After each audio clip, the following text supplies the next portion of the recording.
Molality represents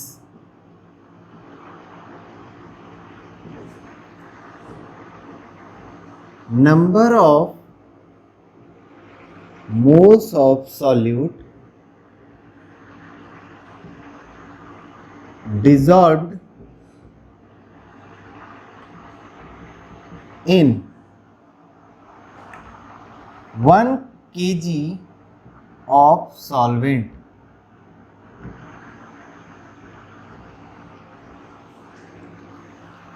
एक KG solvent में हमारा कितना मोल सॉल्यूट डिसॉल्व है, उस कॉन्सेंट्रेशन के मेथड को कहते हैं molality.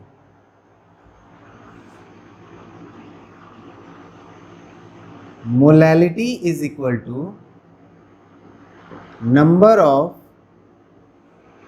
Moles of solute by mass of solvent in kg।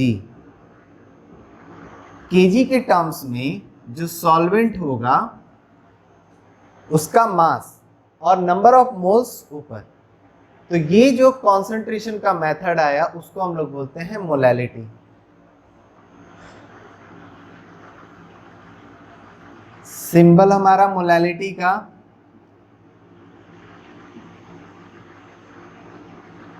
ये होता है small m।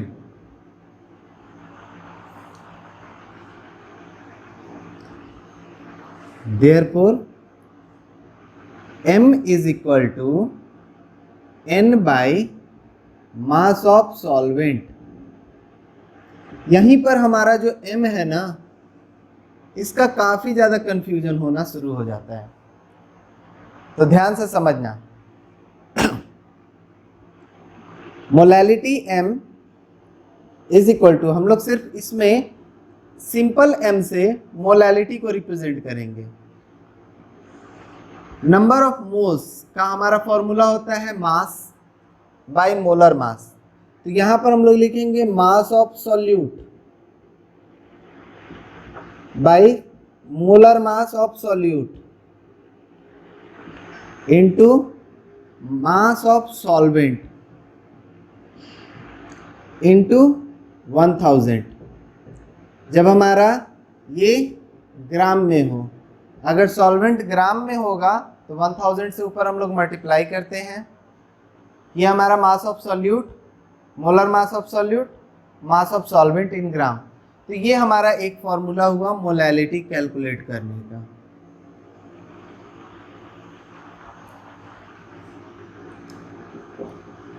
SI unit of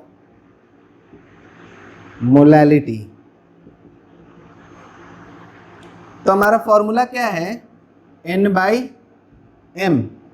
N हमारा नंबर ऑफ मोल्स, M मेरा मास है, मास ऑफ सॉल्वेंट। तो मास ऑफ सॉल्वेंट है तो ये हमारा केजी में है, और N हमारा मोल है, तो मोल का तो मोल लिखना है, तो ये हो गया मोल बाई केजी। तो हम लोग इसको लिख सकते हैं मोल पर केजी। 1 मोल पर केजी को 1 स्मॉल m भी कहते हैं, तो इसलिए हमारा मोलैलिटी का सिंबल m भी होता है।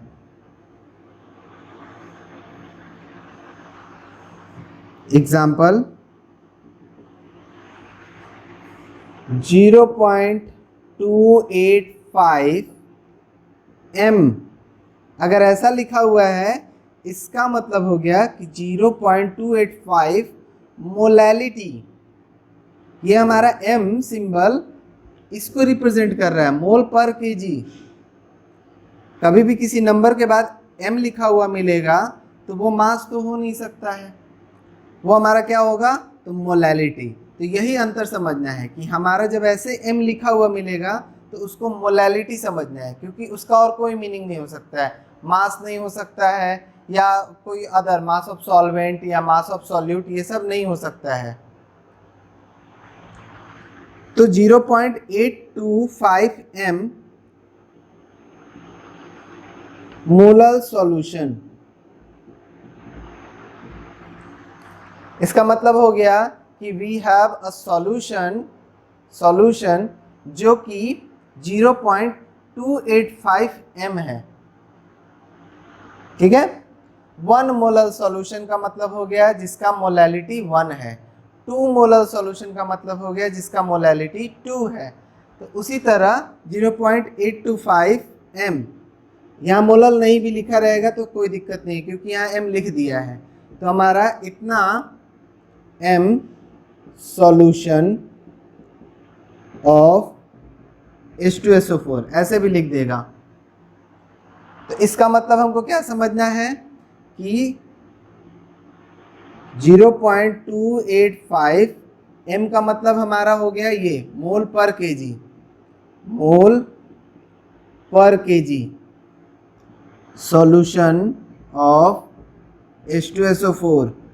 तो इसका मतलब क्या आया मीनिंग, इसका मीनिंग आया कि 0.285 मोल ऑफ H2SO4 इन, अब पर केजी क्या होना चाहिए, तो सॉल्वेंट, H2SO4 के लिए सॉल्वेंट क्या होगा, तो एक्वस सॉल्वेंट होगा, वाटर होगा, इन 1 kg of water. Until unless question में बोला हो कि कौन सा सॉल्वेंट है, अल्कोहलिक है, एक्वस है, अगर कुछ नहीं कहा है तो हम वाटर लेंगे क्योंकि वाटर को यूनिवर्सल सॉल्वेंट कहा जाता है। तो ऐसा कंपाउंड जो वाटर में सॉल्यूबल हो और वहाँ पर सॉल्वेंट का कोई नाम नहीं है तो वहाँ पर वाटर लेंगे सॉल्वेंट में। अगर वहाँ पर अदर सॉल्वेंट उसको लिखना होगा तो वो लिखेगा, वाटर के अलावा कोई और सॉल्वेंट अगर लिखना होगा वो लिखेगा, उसके लिए तुमको चिंता नहीं करना है। तो मीनिंग बस समझना है पहले कि मोलैलिटी का मीनिंग क्या होता है। 0.285 m अगर कहीं लिखा हुआ है या ये तो एक नंबर है, बस जस्ट नंबर, इस m का मतलब हुआ मोल पर केजी और उसका मीनिंग हुआ कि इतना 0.285 मोल H2SO4 डिजॉल्व्ड है 1 kg ऑफ वाटर में। इतना मीनिंग हमको मिला अगर कहीं पर सॉल्यूशन ये लिखा हुआ है। ओके,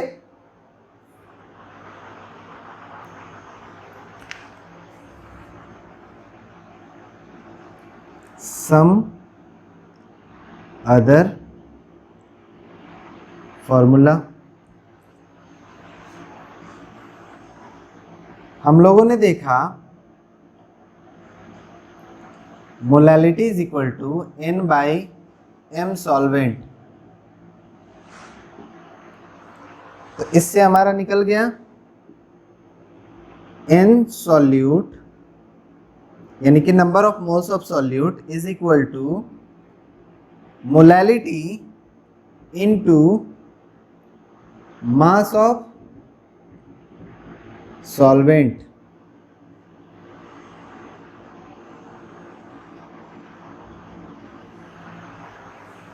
अब ये फॉर्मूला हमारा यूज होगा लॉ ऑफ डाइल्यूशन डेराइव करने में।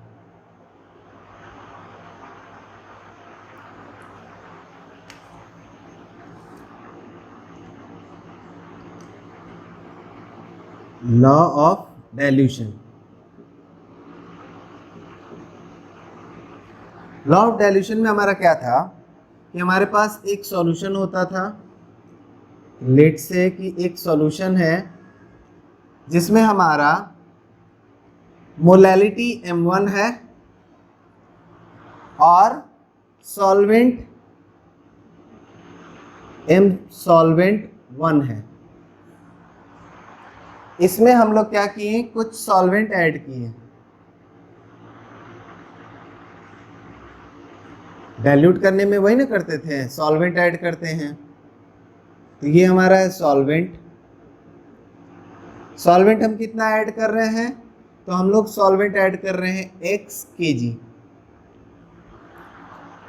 तो x kg ऐड कर रहे हैं तो मेरा जो सॉल्यूशन है वो डाइल्यूट हो गया, पतला हो गया। तो पतला होकर वो जो है मोलैलिटी चेंज कर लिया अपना। तो मोलैलिटी M2 हो गया, और जो मास था वो भी चेंज हो गया, मास हो गया MS2।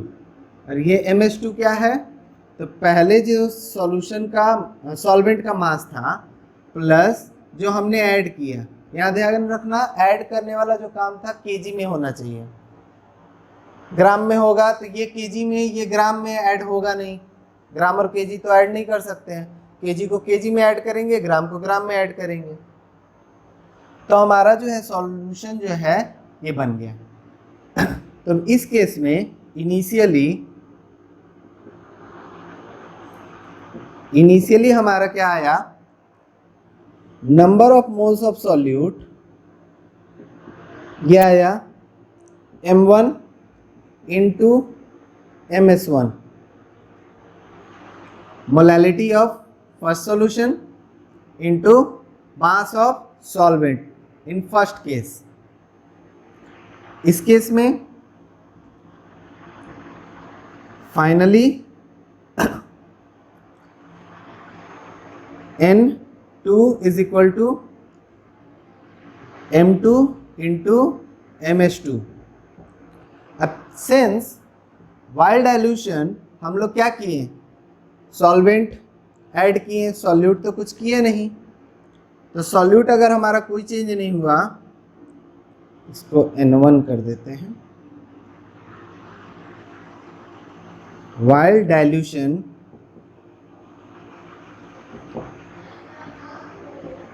moles of solute remains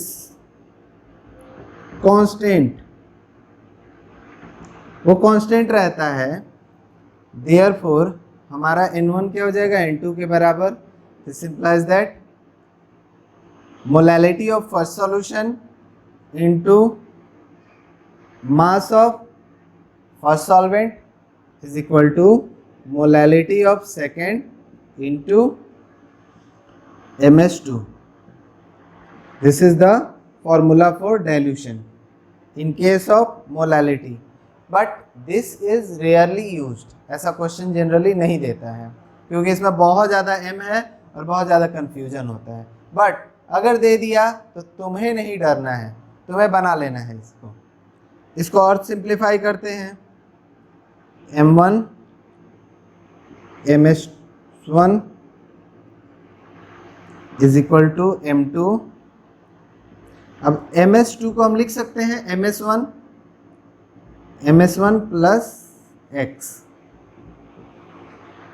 तो इसमें अब हमारा X अगर निकालना हुआ कि कितना पानी मिलाएं या कितना सॉल्वेंट ऐड करें तो वो निकल जाएगा, या ऐड करने के बाद क्या मोलैलिटी आ रहा है वो निकल जाएगा। यानी कि ये फॉर्मूला भी काफ़ी यूजफुल है, प्रैक्टिकल एप्लीकेशन में ये फॉर्मूला यूजफुल है। सो these two are for these two formula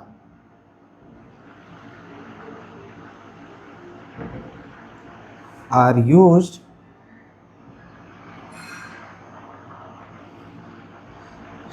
in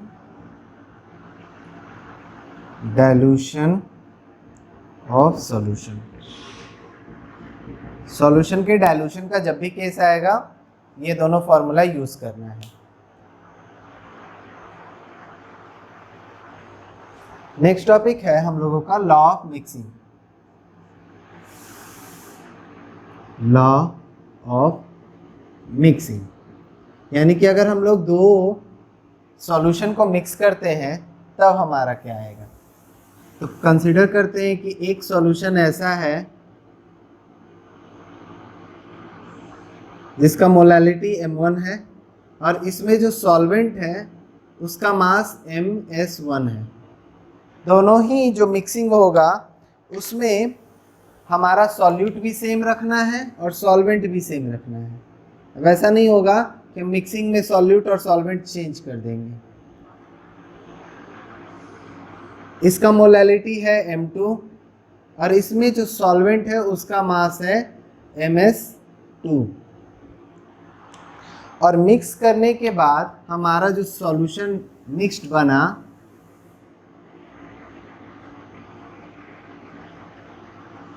उसमें क्या है, उसका मोलालिटी आया M3 और जो मास है MS यानी कि मास ऑफ सॉल्वेंट वो MS3।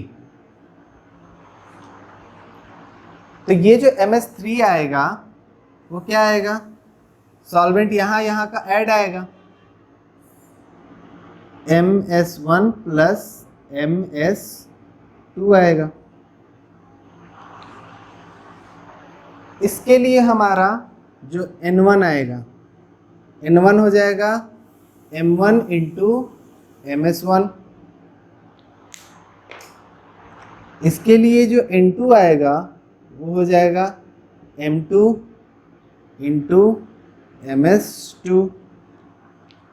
और इसके लिए जी जो N3 आएगा वो आएगा M3 into MS3।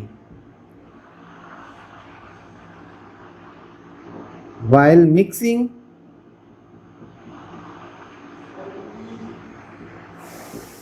quantity of solute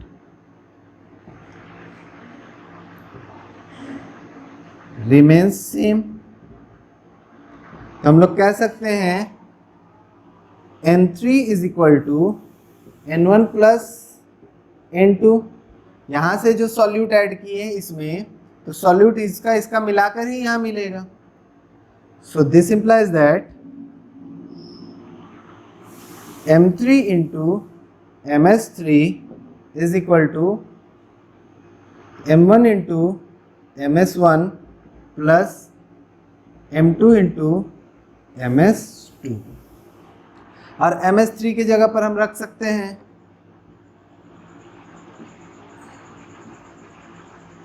MS1 plus MS2 is equal to M1 into MS1 plus M2 into MS2। तो हमारे पास ये दोनों डेटा पता होता है, ये निकालना होता है। तो इसमें निकालना क्या है, तो M3 की हमारा नया मोलैलिटी क्या होगा। तो M3 निकालना है, MS1 MS2 पता ही है, ये दोनों पता ही है, M1 पता ही है, M2 पता ही है। तो ये दोनों सॉल्यूशन हमें पता है और मिक्स करने पर क्या आएगा मोलैलिटी वो निकालना है। तो हमारे पास एक अननोन टर्म बस यही है, ये बाकी यहाँ से लेकर यहाँ तक नोन टर्म है। तो हम लोग नोन टर्म यहाँ पे पुट करेंगे, सॉल्व करेंगे मैथमेटिकली, हमारा M3 आ जाएगा। तो M3 यानी कि मोलैलिटी ऑफ मिक्सचर क्या आ जाएगा, तो M1 MS1 plus M2 MS2 by M1 plus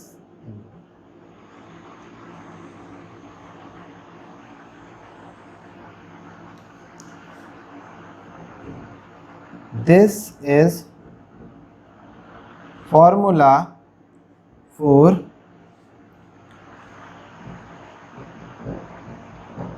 mixing of two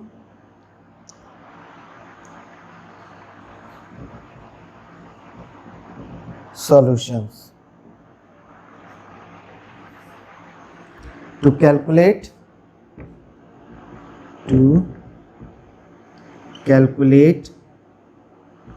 resultant molality। Resultant molality calculate करने के लिए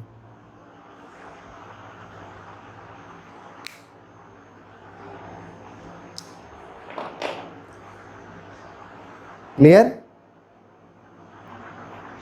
यहां पर करेक्शन कर लेना, MS1 प्लस MS2 होगा, ये वाला पार्ट उठकर यहां पर आ जाएगा MS1 प्लस MS2।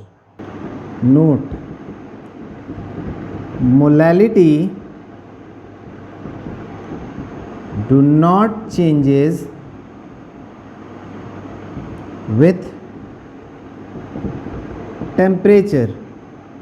जो हमारा मोलैलिटी है वो टेम्परेचर के साथ चेंज नहीं होता है, because it depends on mole of solute and mass of solvent both are independent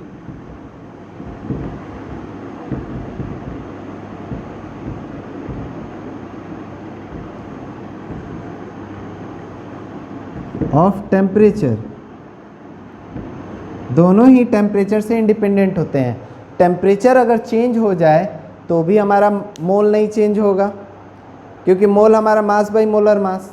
तो मास जो होता है किसी भी सब्सटेंस का, वो हमारा क्या होता है, वो टेम्परेचर से इंडिपेंडेंट होता है। मास हमारा मैटर के अंदर जो एटम्स प्रेजेंट है वो होते हैं, तो हमारा मास चेंज नहीं होता है टेम्परेचर के साथ। तो सॉल्वेंट का भी मास चेंज नहीं होगा और सॉल्यूट का जो मोल है वो भी चेंज नहीं होगा। तो जब दोनों चेंज नहीं होगा तो टेम्परेचर के साथ मोलैलिटी चेंज नहीं होता है।